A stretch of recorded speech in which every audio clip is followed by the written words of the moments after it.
Bismillahirrahmanirrahim. Assalamualaikum warahmatullahi wabarakatuh.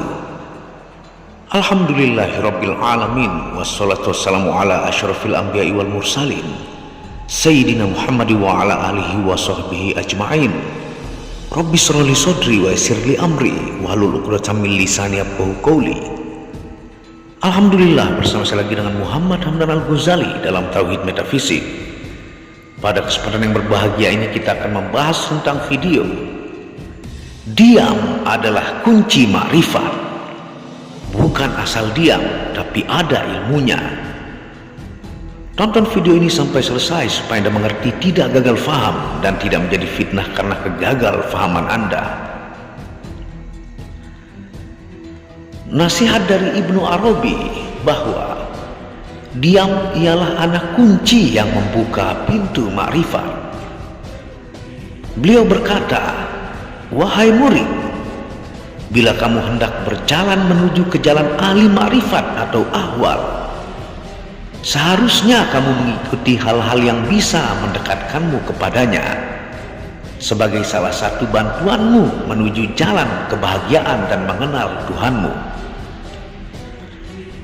Karena ma'rifat ialah pengetahuan hakiki tentang Allah, dan ahwal ialah keadaan rohani atau ciri orang yang telah mencapai ma'rifat. Salah satu jalan menuju ma'rifat ialah diam.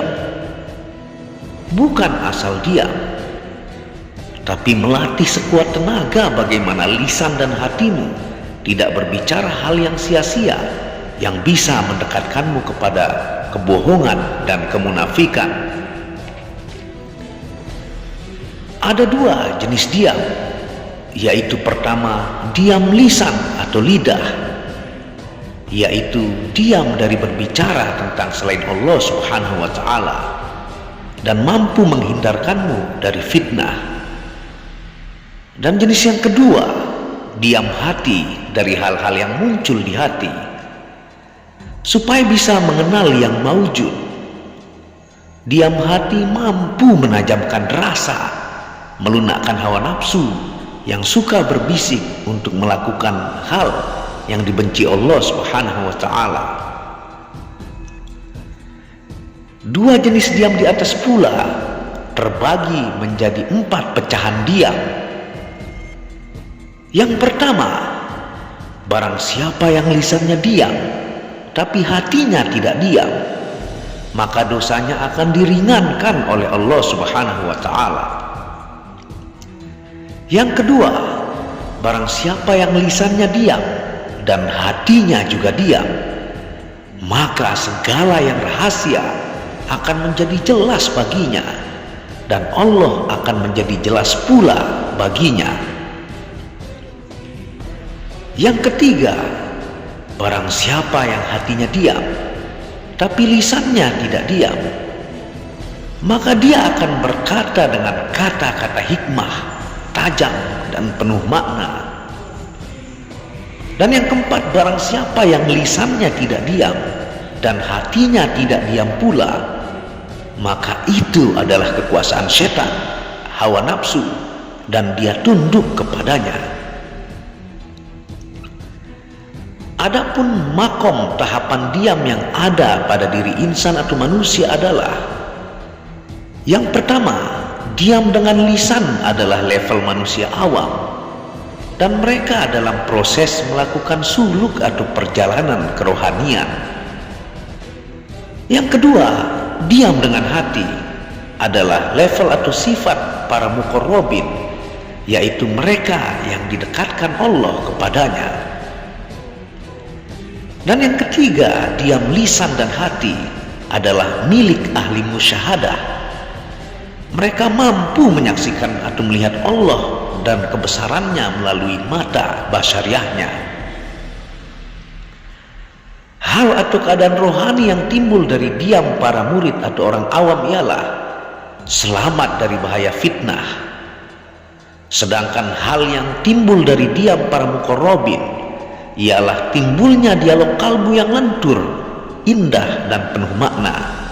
Dan barang siapa menjalankan diam dalam segala keadaan, baik lisan dan hatinya, maka dia tidak akan sempat lagi berbicara kecuali dengan Tuhannya. Sebab diam sepenuhnya bagi insan atau manusia sendiri sebenarnya adalah hal yang mustahil. Tapi makna hakikatnya sebenarnya adalah bila dia berbicara, berbicaranya hanya karena Allah, sehingga menjadikannya orang yang selamat, dekat kepada Allah dan tajam ucapannya. Bicaranya dengan benar dan jujur karena pembicaraannya bersumber dari Allah. Sebagaimana Allah Subhanahu wa taala berfirman mengenai Nabi Muhammad dalam Quran surah An-Najm ayat 3 yang artinya, dia Muhammad tidak berbicara dari hawa nafsu. Ucapan Nabi Muhammad adalah bersumber dari Allah Subhanahu wa taala. Selama hidupnya beliau sangat terkenal dengan manusia yang berakhlak mulia dan sangat jujur. Pembicaraan yang benar adalah hasil diam dari tidak melakukan kesalahan. Bagi para ahli makrifat atau waliullah yang melewati fase pengujian dari Tuhan yang luar biasa, bicara tentang selain Allah ialah kesalahan. Sementara berbicara tentang selain Allah dilihat dari sudut mana sekalipun adalah keburukan. Salah satu hal yang timbul karena diam adalah maqam wahyu, yaitu Tuhan memberikan informasi langsung kepadanya, dan diam pula menghasilkan makrifat kepada Allah Subhanahu wa taala. Karena di dalam diam terkandung proses tafakur mendalam tentang Tuhan. Seperti bunyi hadis yang artinya, berpikir sejenak tentang Tuhan lebih baik daripada ibadah selama 60 tahun. Wallahu a'lamu bishawab.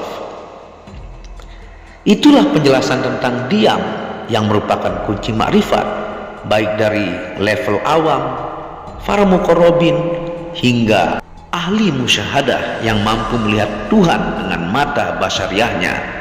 Diam yang dimaksud video di atas adalah bukan asal diam, baik karena watak atau sifat aslinya pendiam, atau pura-pura diam jika wataknya banyak bicara. Maksudnya adalah diam yang benar-benar dilatih atau dengan training sangat kuat dan penuh perjuangan dalam konsistensi tinggi untuk tidak berbicara hal yang tidak berguna, berpikir dalam sebelum mengucapkan, dan yang dibicarakan ada manfaatnya. Diam dalam level tingkat tinggi adalah mampu menjaga konsistensi diam lisan dan hati dari hal yang tidak berguna sampai kita dijemput atau meninggal kehadirat Allah Subhanahu wa taala.